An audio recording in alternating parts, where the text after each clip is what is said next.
વખતે ગરમી અકળાવનારી પડી. ત્યારબાદ લગભગ દક્ષિણ સૌરાષ્ટ્રના ભાગોમાં ક્યાંક વરસાદના વાવર છે, રાત્રે ઠંડા પવનો ફૂંકાય છે, બેવડી ઋતુનો અનુભવ થાય છે. હવે ધીરે ધીરે ગરમી વધવાની શક્યતા રહે છે.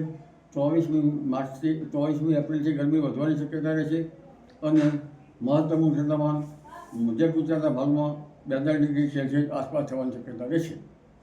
આ ઉપરાંત ઉત્તર ગુજરાતના ભાગોમાં પણ મહત્તમ ઉષ્ણતામાન 42 ડિગ્રી સેલ્સિયસ આસપાસ થવાની શક્યતા રહેશે અને પંચમહાલના ભાગોમાં પણ 42 ડિગ્રી સેલ્સિયસ આસપાસ થવાની શક્યતા રહેશે. પાટણ, સમી, હારી, સાબરકાંઠા, અરવલ્લીના ભાગોમાં ગરમી પડશે. કચ્છના ભાગમાં મહત્તમ ઉષ્ણતામાન 41 ડિગ્રી સેલ્સિયસ આસપાસ રહેવાની શક્યતા રહેશે અને ઉત્તર સૌરાષ્ટ્રના ભાગમાં રાજકોટ વગેરેના ભાગોમાં મહત્તમ ઉષ્ણતામાન 42 ડિગ્રી સેલ્સિયસ આસપાસ રહેવાની શક્યતા રહેશે. 26મી એપ્રિલથી ગરમી વધવાની શક્યતા છે, પરંતુ પશ્ચિમ વિક્ષોભના કારણે ત્યારબાદ ગરમીમાં વધઘટ થઈ શકે અને 28મી એપ્રિલથી મેની શરૂઆતમાં એક મજબૂત પશ્ચિમ વિક્ષોભ આવતા રાજ્યના કેટલાક ભાગમાં વરસાદ થવાની શક્યતા રહેશે. જોકે કેટલાક ભાગમાં કરા પડવાની પણ શક્યતા રહેશે. આ વખતે સામુદ્રિક પેરામીટરોની પુષ્ટિ ન મળતા હમણાં અરબ સાગર અને બંગાળ ઉપસાગરનું હવામાન લગભગ વાવાઝોડા બને તેવું હોવા છતાં પણ ઓશનિક પેરામીટર બરાબર પુષ્ટિ કરતા નથી.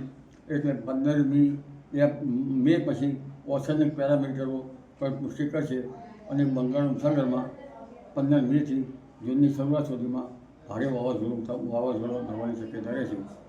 આ ઉપરાંત અરબ સાગરમાં પણ 17 મેથી 20મી જૂન વચ્ચે સાયક્લોન બનવાની શક્યતા રહેશે. જો તે સાયક્લોનનો માર્ગ ઓમન તરફ હોય તો હરકત ઓછી આવશે અને સાયક્લોન મોટું થાય તો પછી તેનો સ્પેલ મોડો આવવાની શક્યતા રહેશે. જૂન માસમાં ગુજરાતના ઘણા ભાગોમાં વરસાદ સારો થવાની શક્યતા રહેશે.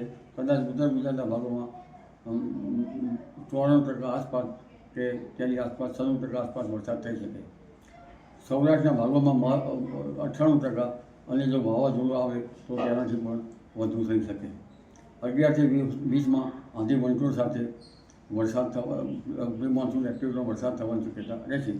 આરબ કંટ્રીની કાળી આંધી ચડી આવવાની શક્યતા રહેશે. આ ઉપરાંત 23મી મે પણ દરિયો તોફાની બનશે અને ઊંચા મોજા ઉછળશે. લગભગ મે માસથી 10મી મે કે 15 મેથી જૂનની શરૂઆત સુધીમાં બંગાળ ઉપસાગર વધારે સક્રિય બનશે અને વાવાઝોડા ફૂંકાશે. પરંતુ 12મી મેથી 20મી મે વચ્ચે આંદામાન નિકોબાર ટાપુ પર ભારે વરસાદ થવાની શક્યતા રહેશે અને ઉપસાગર ભારે તોફાની રહેશે. ત્યારબાદ લગભગ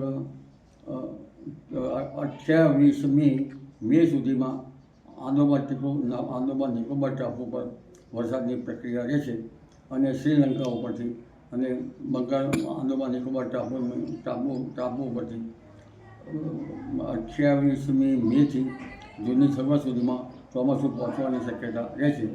પરંતુ આ ચોમાસાની દક્ષિણ ભારતમાં કેરળ કાંઠે ચોમાસા પહોંચેલી પુષ્ટિ તો હવામાન ખાતું તેના જે જુદા જુદા નોર્મ છે તે પ્રમાણે તેની પુષ્ટિ કરી શકશે.